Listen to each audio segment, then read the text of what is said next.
जो इसके माध्यम के थ्रू हमने मोर देन 100 वीडियोस बनाया है। क्वालिटी कंटेंट्स देने के लिए हम कोशिश कर रहे हैं। तो आप लोग यदि नया है इस चैनल के लिए, आप लोग सब्सक्राइब कर ले, और आपके फ्रेंड्स और कोई ग्रुप्स है तो आप इस यूट्यूब वीडियोस को शेयर कर ले, ताकि आप लोगों इनका फायदा उठा सके और आने वाले वीडियो आपको मिलते रहे।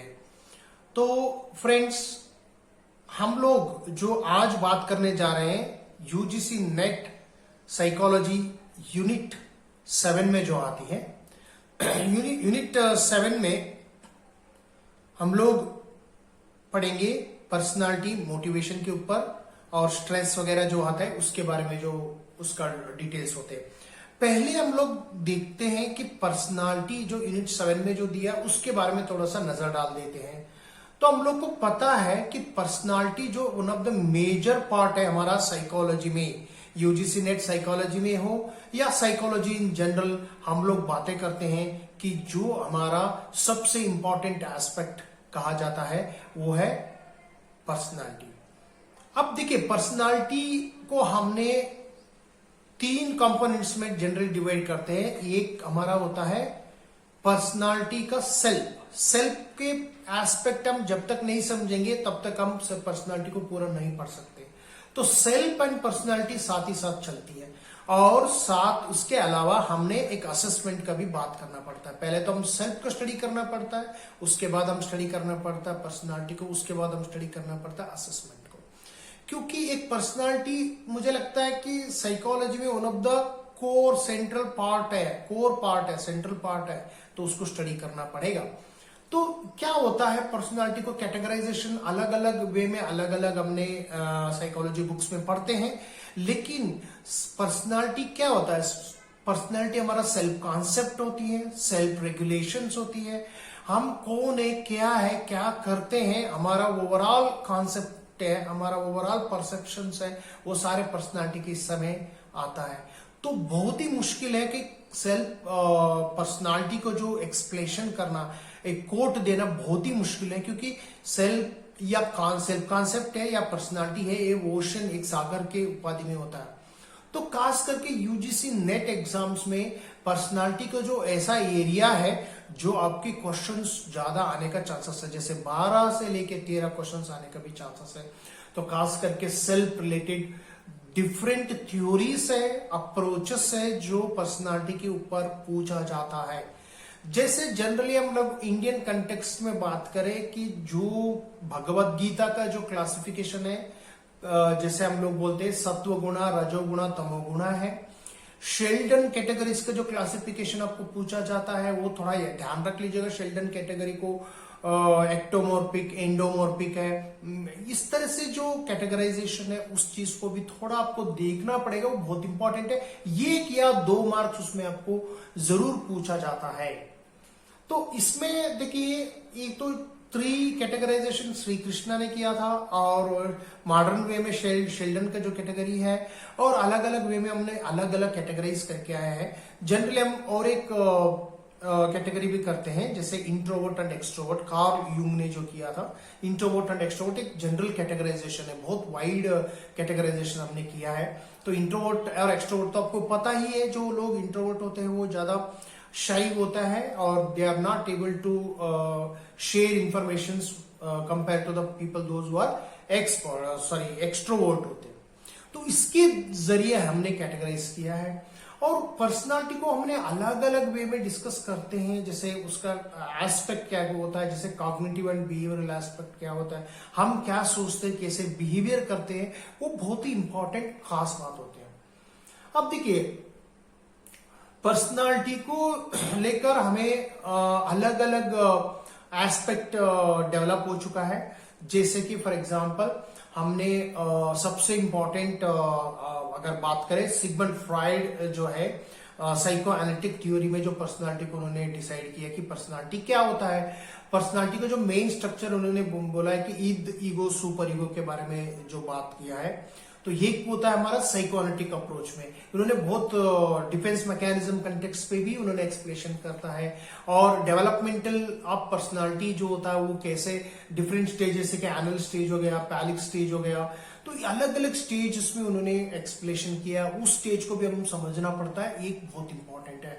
और इसके अलावा भी हमने अगर देखें बिहेवियरल एस्पेक्ट्स पे भी हमने पर्सनालिटी को देखते हैं। बिहेवियरल एक ऐसे इंपॉर्टेंट है, जैसे B.F. स्किनर है, जेम्स प्रिंजप है, तो बिहेवियरल एस्पेक्ट से हमने पर्सनालिटी को देखते हैं। वो लर्निंग एस्पेक्ट से बिहेवियर मैनिफेस्टेशन किस तरीके से हम करते हैं, कोई भी इंसान का जो पर्सनालिटी का जो बिहेवियर मैनिफेस्ट होते हैं उस कंटेक्स्ट में हम पर्सनालिटी को देखते हैं। ह्यूमनिस्टिक अप्रोच एक इंपॉर्टेंट है, जो ह्यूमनिस्टिक अप्रोच में जो कार्ल रोजर और आपका जो कार्ल रोजर की क्लाइंट सेंटर्ड थेरेपी जो है, क्लाइंट सेंटर्ड थेरेपी बहुत इंपॉर्टेंट है। उसके अलावा अब्राहम मास्लो जो जिन्होंने हायरार्की ऑफ नीड्स जिसे उन्होंने कहा, एक थ्योरी दिया है, तो उन्होंने मोटिवेशन के बारे में बताता है कि वो भी एक इंपॉर्टेंट है पर्सनालिटी में, जो मोटिवेशंस कैसे रेगुलेट करती है हमारा लाइफ को।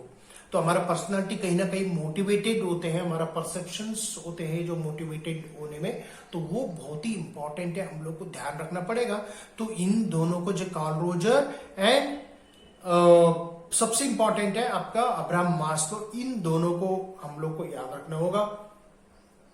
और इसके अलावा फ्रेंड्स हमने एक एग्जिस्टेंशियल कॉन्सेप्ट को भी बात करते हैं, जैसे खास करके विक्टर फ्रैंकल जो दिया, इसके बारे में किताब उन्होंने लिखा हुआ है विक्टर फ्रैंकल ने, उस बुक भी आपको नाम याद रखना पड़ेगा। जेम्स प्रिंस जो है विलियम जेम्स ने जो बुक लिखा हुआ है वो भी हमको याद रखना पड़ेगा, क्योंकि वन ऑफ द फाउंडर है बिहेवियरिज्म का। तो ये सारे जो चीजें हैं जो बिहेवियरिज्म के हमने देखा, और एनालिटिक्स स्कूल जो पर्सनालिटी के ऊपर क्या कहती है, बिहेवियरिज्म का जो लर्निंग एस्पेक्ट से जो बिहेवियरिज्म जो डेवलप हुआ है उसका थ्योरी क्या है, उसका जो अप्रोच क्या है, उस चीज को भी हम समझना पड़ेगा। और साथ ही साथ हमने क्या बोलते हैं ह्यूमनिस्टिक अप्रोच के बारे में भी हमने देखा। तो बहुत ऐसा जो अप्रोचेस को हमें समझना पड़ेगा। और एक इंपॉर्टेंट अप्रोच आती है, वो कल्चरल एस्पेक्ट्स भी आती है। ऑब्वियसली कोई भी ह्यूमन बीइंग ग्रोथ होता है कि उनका ग्रोथ जो होता है वो साइको सोशल सराउंडिंग से ही डेवलप होती है। जब हम कोई भी कल्चर को देखते हैं, स्पेसिफिक कल्चर को, उनका अपना ही एक ओन पैटर्न ऑफ डेवलपमेंट होता है। सो दैट इज कॉल्ड एक kind of local indigenous development आप कह सकते हैं, या कल्चरल स्पेसिफिक होते हैं। उनमें ऑर्गेनाइजेशन ऑफ बिहेवियर्स को देखने के लिए आप उस चीज को ध्यान से देख सकते हैं, उस चीज को मतलब किस तरह से हम कल्चरल इन्फ्लुएंस होती है पर्सनालिटी के ऊपर, ये सारे चीजें इंपॉर्टेंट होती है फ्रेंड्स। और एक हमारा एस्पेक्ट है उसको हमने देखना पड़ेगा, वो है असेसमेंट। हम जी एज ए साइकोलॉजिस्ट हम पर्सनालिटी को थ्योरी के बारे में डिस्कस करते हैं, साथ ही साथ हम पर्सनालिटी को देखते हैं। अगर कोई प्रॉब्लम आते हैं पर्सनालिटी में, जैसे कि कोई पर्सन अगर एंटी सोशल पर्सनालिटी है, कोई पैथोलॉजी उनकी साइकोपैथ हो सकता है, और कोई ऐसा सीवियर डिसऑर्डर हो सकता है जैसे कि for example bipolar mood disorders होते हैं, और इस तरह से कोई डिप्रेशंस, कोई ज्यादा सीवियर डिसऑर्डर है जिसे डिसोसिएटिव डिसऑर्डर हो गया। उन सारे डिसऑर्डर को समझने के लिए हमने अलग अलग टेस्ट को तैयार किया है।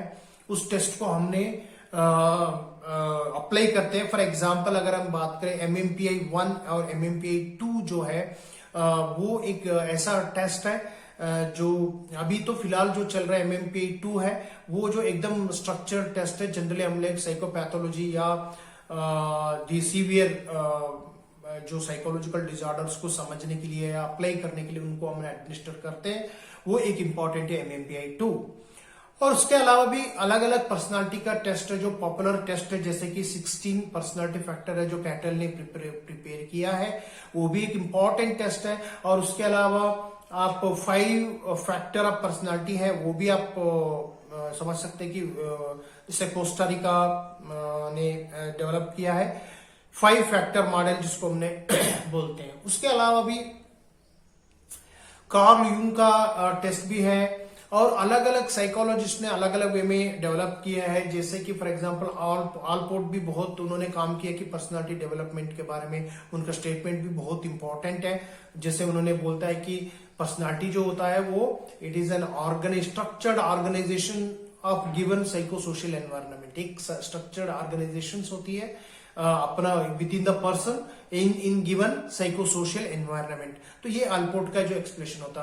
तो कुल मिला के अगर मैं ये बोलना चाह रहा था कि अगर हमने पर्सनालिटी को समझना पड़ेगा, सबसे पहले हमने सेल्फ को समझना पड़ेगा, कॉग्निशन को समझना पड़ेगा, बिहेवियरल एस्पेक्ट क्या होती है, वो cognitive and behavioural aspect of self समझने के बाद टाइप्स क्या होती है, कैटेगरीज क्या होती है, और डिफरेंट अप्रोचेस टू स्टडी। मैंने जैसे आपको कहा था, मैंने सिगमंड फ्राइड से लेके कल्चरल अप्रोच तक भी मैंने अलग अलग चीज को मैंने जिक्र किया। और साथ ही साथ हमने असेसमेंट के बारे में बात करते हैं, तो असेसमेंट हम ऑब्जर्वेशन के रूप में भी कर सकते हैं और साइकोलॉजिकल टेस्ट एडमिनिस्टर करके भी समझ सकते हैं। एक बहुत इंपॉर्टेंट है हम लोग को, जब हर एक test generally examination point of view पूछा जाता है, उस जो खास करके इंपॉर्टेंट टेस्ट होता है उस टेस्ट को हमने समझना पड़ता है और बहुत ही इंपॉर्टेंट है। हम उस चीज को अगर नहीं समझ पाए तो बहुत ही प्रॉब्लम हो सकता है कि जब हम आंसर करने में। तो खास करके जो सेलेक्टिव टेस्ट होते हैं उसके बारे में थोड़ा कैरेक्टरिस्टिक्स वगैरह समझना पड़ता है। जैसे और एक इंपॉर्टेंट पॉइंट है, जैसे प्रोजेक्टिव टेस्ट होता है, ये भी एक इंपॉर्टेंट है जो अनकॉन्शियस मोटिवेशन को मेजर करते हैं। प्रोजेक्टिव टेस्ट है, बिहेवियरल रेटिंग्स है, ठीक है। तो अलग अलग इसमें सेंटेंस कंप्लीशन टेस्ट है, इंटरेस्ट एंड एप्टीट्यूड भी ही एक पर्सनालिटी का हिस्सा ही बना जाता है, क्योंकि आज जनरली हम लोग इंटेलिजेंस के तौर पे देखते हैं, लेकिन इंटरेस्ट एंड एप्टीट्यूड टेस्ट पे ही पर्सनालिटी का हिस्सा ही माना जाता है। तो ये सारे जो टेस्ट होते हैं वो एक हमारा पर्सनालिटी असेसमेंट का ही पार्ट होता है। तो यही फ्रेंड्स आज का मैंने यही बात कहना था आपका, क्योंकि हमारा पर्सनालिटी जो 7th जो सिलेबस की मैंने थोड़ा सा एनालिसिस किया है, इसके अलावा भी थोड़ा सा कोई पॉइंट्स अगर यदि छूट गए तो हम लोग आगे डिस्कस करेंगे।